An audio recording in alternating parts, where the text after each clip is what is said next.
Kuki Kulai Paibasing na nongmayama di bom kapsinduna landafam oiriba Imphal East District Lamlai Esigi Manung Chanaleba Sabung Kok Kunawda Miyamgi Punsi amasung Lantum Ngang na nabalayriba State Forcing Lokthokani haiba pau tabadagi Maikai Adonggi nupising na Sabung Kok Kunawgi lambi thatuna State Forcing Lokthokpa yaro haina khongjang changsankhre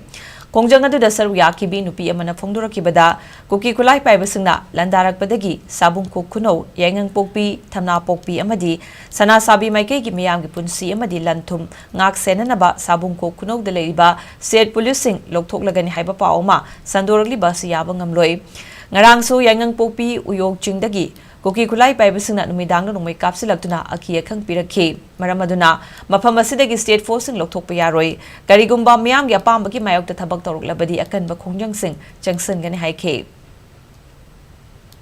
Sabung Kok Kunaw sida leiribase lam hek haurakpadagi sahi ama pharabase akhoi leiba ngamdana chelure adubu makoina laktana ngapidana sembidana leibadagi akhoi hanjalaga leibani aduna makoina akhoi bu ngapiraga sembiraga leibani na makoina lamit tumit si tawri habja akhoi gi awana je moina yamna chadana thakdana yingjanbirakpani na makhoi je akhoi gi matik chaba kaino do oirabani na akhoi moje thadok ningde aduna government na ni khangde amane ni khangde lokhatpa yaroi haibadi akhoi gi je ngak leitana koki na kapi baje nungti gi chu kapi badi nong lep nong kap nini lep nong kap adu makhoi na akhoi bu ngak pi sembiraga leiraga moina pukhatani haibaje si sungya yaroi sini